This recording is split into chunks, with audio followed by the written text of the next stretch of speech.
अस्सलाम वालेकुम गाइस, कैसे हैं आप सब। उम्मीद करती हूँ आप सब ठीक होंगे और हम भी बिल्कुल ठीक ठाक हैं। तो ये था मेरा फ्राइडे का लुक। फ्राइडे को मैं बच्चों को पकड़ने से पहले घर के सब काम करके बच्चों को पकड़ा। जल्दी छुट्टी हो गई थी, स्कूल बंद हो चुके हैं। पेरेंट्स के लिए प्लीज़ दुआ कीजिए जिनके बच्चे घर हैं हॉलीडेज़ में। सो बेसिकली उसके बाद बच्चों को शाम को मॉस्क छोड़ा और फिर मेरी फ्रेंड कहती है कि मैं बहुत डाउन फील कर रही हूँ तो बाहर मिलते हैं। तो मैंने कहा नहीं, मैं बहुत बिज़ी हूँ।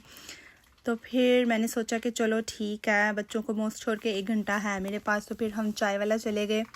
चाय वाला में जाके बस हमने 1 घंटे में थोड़ी सी बातें की, उसका भी मूड चेयर अप हो गया। मैंने भी जो बिज़ी थी इतनी, तो मैंने कहा चलो काम तो होते रहेंगे। किसी के काम आ जाना ये नहीं कि किसी को हम कुछ दे के ही काम आ सकते हैं, हम किसी को टाइम दे के भी किसी के बहुत काम आ सकते हैं। तो हम दोनों के लिए थोड़ा फ्रेश हो गया माइंड जो होता है बिल्कुल। तो वहाँ पर जाके हमने सिर्फ, और गर्मी इतनी थी उस दिन, हीट वेव था, 30 डिग्रीज थी यहाँ पे, और सब ऐसे बॉइलिंग था बहुत ज़्यादा सबके लिए। तो फिर हमने बस यही समोसा चाट ली और बॉम्बे सैंडविच लिया, और उसके बाद बस थोड़ा सा खाया पिया और थोड़ी बातें की, और फिर बच्चों को पकड़ के तो फिर मैं घर चली गई। तो इसी तरह अब मैं क्या बताऊं फिर यही टेस्ट की बात, कि ये बॉम्बे सैंडविच जब नया नया चाय वाला यहाँ खुला था तो बहुत बहुत ज़बरदस्त होता था टेस्ट, पर अब वो टेस्ट नहीं है। और यहाँ पर आज आप देखना कि मेरे साथ क्या हुआ। मैं यहाँ पे आराम से बैठी थी और बैठे बैठे मैं इतनी ज़ोर से गिरी यहाँ पे ये एक चेयर से, मुझे पता भी नहीं चला कि मैं कैसे गिरी हूँ।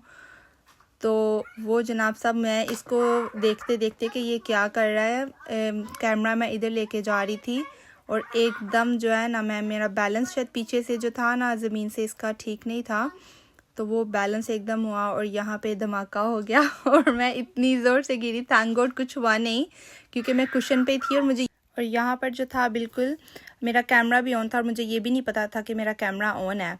तो फिर उसके बाद हमने ये सब कुछ ठीक किया और मैंने चीख मारी तो सब आ गए।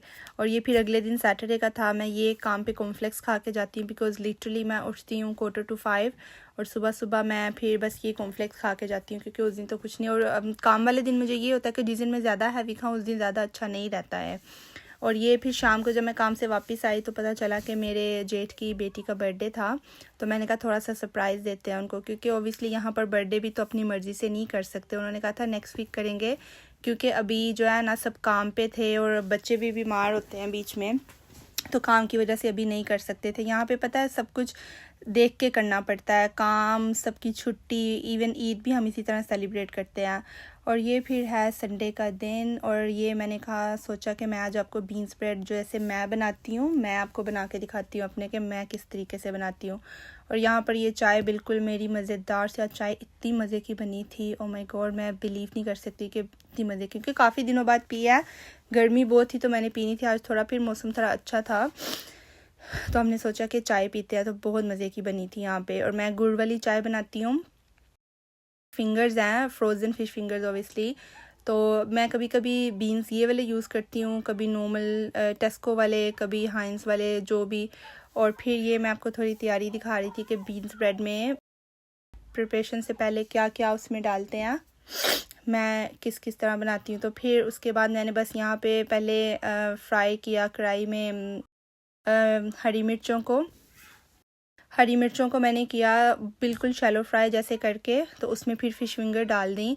जब फ़िश फिंगर्स भी हो गई और फिर बीन्स में पहले बटर, और ये छोटा सा जो पैन इधर है तो उसमें फिर बटर, उसके बाद बीन्स। जब मैं यहाँ आई थी ना तो मैं सोचती थी कि ये बीन्स इतने मीठे हैं, क्योंकि हमें वहाँ पे पाकिस्तान में सिर्फ स्पाइसी चीज़ों की आदत होती है, सिर्फ हर चीज़ में सिर्फ मिर्चें, ऐसे मीठा कभी भी नहीं ऐसे खाया था।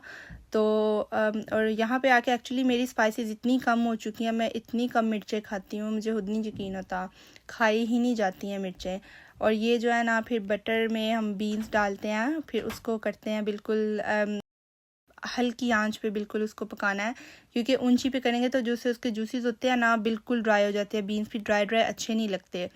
और यहाँ पे इस तरह मैं फ़िश फिंगर्स को भी जो है मैंने फ्राई करके निकाल लिया था, और यहाँ पे बीन्स भी हल्की आंच पे बिल्कुल हो गए थे, इतनी बिल्कुल हल्की स्लो पे रखना है।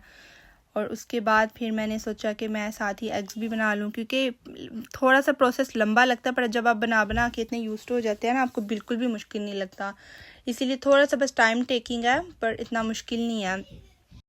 और यहाँ पे एग्स भी मैं ऐसे बनाती हूँ क्योंकि मेरा जो छोटा बेटा ज़ियान है वो बिल्कुल वेजिटेरियन है, वो एग्स भी नहीं खाता। तो 2 ही एग्स बनाती हूँ, और बड़ा वाला जो अयान है वो बिल्कुल वाइटनिंग खाता है एग की, और वो येलो बिट नहीं खाता है। तो उसके लिए फिर मैं इस तरह वाइट जो है एग अलग कर लेती हूँ, और जो है योक उसको बिल्कुल फिर वो हम दोनों ही ले लेते हैं। तो वाइटनिंग उसको इस तरह पका के दे देती हूँ, और फिर जब उसका मैं निकाल लेती हूँ तो इनको बिल्कुल जो एग्स को है 1 सेकंड के लिए बस मैं टर्न ओवर करती हूँ, ताकि उसका पूरा जो है वो पक जाए। पर येलो बिट फिर भी बहुत रनी रहता है, सनी साइड अप तो वो भी रनी रनी रहता है। और फिर ये बिल्कुल मैं डिश अप करते हुए इस तरह 2 फिश फिंगर्स अब दिखा रही थी मैं, कि ये मैं पूरा भी नहीं करना चाह रही थी, बट मैं आपको दिखा रही थी कि ये बिल्कुल अभी भी रनी है, बिल्कुल ख़राब नहीं हुआ, बिल्कुल जो सूख जाता है ना वो नहीं हुआ था। लिटरली बहुत फीलिंग है। 2 ब्रेड ही हम हमेशा खाते हैं, इसके साथ 2 स्लाइसेस ऑफ ब्रेड। और फिर ये बच्चे बाहर निकल गए थे फ्रंट गार्डन की तरफ, तो मैंने कहा मैं ज़रा देख के आऊँ किधर है। लिटरली इस तरह करते हैं बच्चे, सुनते नहीं हैं और बाहर निकल जाते हैं। और मैंने आज तक अलाउ नहीं किया है अपने बच्चों को गार्डन के अलावा के घर से बाहर जाएं, जैसे पाकिस्तान में होता है। इवन यहाँ पे भी यही करते हैं, यहाँ के बच्चे जो हैं, पाकिस्तानी फैमिलीज़ जो हैं बच्चों को निकाल देती हैं स्ट्रीट में, और पता ही नहीं होता बच्चे किधर हैं। तो मेरे तो 1 सेकंड के लिए बाहर जाते हैं तो मैं उनके पीछे पीछे आ जाती हूँ कि किधर गए हैं। और यहाँ पे फिर मैं इनको लेने आई, तो उसके बाद जो है ना बिल्कुल आगे आगे भाग रहे थे। फिर मैं कहा मैं जितना ये भागेंगे उतना मैं भागूंगी, तो फिर मैंने भागना बंद किया और फिर उनको लेकर अंदर आई। और यहाँ पे फिर मैंने सोचा कि वेदर भी थोड़ा ठीक है और मेरी वॉशिंग भी पड़ी है, तो मैं वाइट कपड़ों की जो है एक वॉशिंग चला लूँ, ताकि मैं बाकी के काम शुरू करने से पहले मैं ये वाला कर लूँ, ताकि मेरा थोड़ा सा जो है स्ट्रेस कम हो। क्योंकि ये फिर मंडे को इन्होंने फिर मॉस्क जाना है, तो मैं वीकेंड पे जो है इनके मोस्टली संडे को, मैं फ्राइडे को नहीं कपड़े धोती, तो फिर मैं सैटरडे को मैं काम से जब आती हूँ तो बिल्कुल होश नहीं होता है। फिर मैं कोशिश करती हूँ कि मैं संडे को ही धोऊँ, ताकि उस दिन ही धो के ड्राई करके आयरन कर लूँ। तो फिर ये एक शर्ट पे जो था स्टेन लगा हुआ था, तो मैंने स्टेन रिमूवर स्प्रे करके उसको थोड़ा सा ऐसे ऐसे हाथ से मला, और फिर मैंने वॉशिंग में डाल दिया, और वो फिर स्टेन जो है उसका उतर जाता है, और ये जो इसका फ्रेशनर होता है। और फिर बस इनको डाल के तो मैंने इसको 1 आवर पे चला दिया था। समटाइम वॉशिंग वाइट कपड़ों की जो है वो ज़्यादा लॉन्ग के लिए चलानी चाहिए, पर मेरे इतने होते नहीं है, ना इतने गंदे होते हैं, तो मैं उनको 1 आवर पे करती हूँ तो मेरे बिल्कुल अच्छे धुल जाते हैं। और ये वॉशिंग मशीन भी इतनी अच्छी है, तो ये जो है ना, इसको पहले जो वॉशिंग मशीन्स होती थी वो एक दफ़ा लॉक हो गई ना, वो खुलती नहीं थी। और इन वॉशिंग मशीन का जो अब है ना वो आई है, उनका ऐसे है कि अगर आप वॉश करते हैं ना तो आप उनको लॉक कर देते हैं, तो बीच में आप उनको स्टॉप करके दोबारा खोल के, तो जो अगर आप कुछ भूल गए हैं कोई कपड़ा डालना या कुछ करना, तो दोबारा उसे स्टॉप करके तो बीच में खोल सकते हैं। और इतनी आसानी हो गई है ना, क्योंकि पहले रहता था लॉक हो जाती थी, फिर उसका पूरा अगले टाइम पे जब नेक्स्ट टाइम वॉश करना था, सम टाइम आपको वो कपड़े चाहिए होते हैं तो आप कर नहीं सकते, तो बहुत हासिल हो जाता था। अभी उन्होंने आसानियाँ तो काफ़ी कर दी हैं, पर उसके बाद वही है बात कि हर मुश्किल के साथ आसानी है, तो हर चीज़ आसान जो की है पर मुश्किल भी साथ में ही है, कोई ना कोई प्रॉब्लम होती है। और यहाँ पे मैं फुल स्पीड में नाश्ते के बर्तन धो रही थी, पता नहीं चलता, सिर्फ 4 प्लेटें थी सिर्फ, पता नहीं इतनी सारी प्लेट्स कहाँ से आ गई। तो फिर मैंने कहा मैं जल्दी जल्दी में बर्तन धो लूँ, फिर बाकी के काम करके तो फिर मुझे बाहर भी जाना था। बट यह अल्हम्दुलिल्लाह सारे काम भी हो जाते हैं और पता भी नहीं चलता है कि टाइम गया कहाँ। सो ये थी हमारी संडे की मॉर्निंग। मोस्टली मेरी संडे की मॉर्निंग ऐसी ही होती है कि बस उठो, नाश्ता करो, और उसके बाद जो है, क्योंकि अगर मैंने बाहर नहीं जाना होता तो फिर जो है मैं बिल्कुल ऐसे करती हूँ।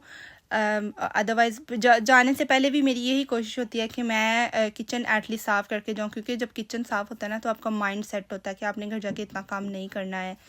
तो मैं यहीं पे बिल्कुल किचन ऐसे साफ़ करके, और ये स्प्रे मैंने इस तरह की थी, स्प्रे करके सिंक से जो है ना, एक मेरे पास है, मैं दिखाना भूल गई कि मैं कौन सी स्प्रे यूज़ करती हूँ, नेक्स्ट टाइम मैं आपको वो स्प्रे ज़रूर दिखाऊँगी। और ये होती है मेरी संडे की मॉर्निंग रूटीन। तो आप भी मुझे कमेंट्स में ज़रूर बताइएगा कि आप लोगों की संडे की मॉर्निंग कैसे होती है। पहले तो मैं काम करती थी और अभी मैं काम नहीं करती, घर होती हूँ, तो संडे की मॉर्निंग ऐसे होती है। तो आप मुझे ज़रूर बताइएगा आपको मेरा व्लॉग कैसा लगा, और like and comment and share ज़रूर कीजिएगा। Thank you so much. अल्लाह हाफिज़।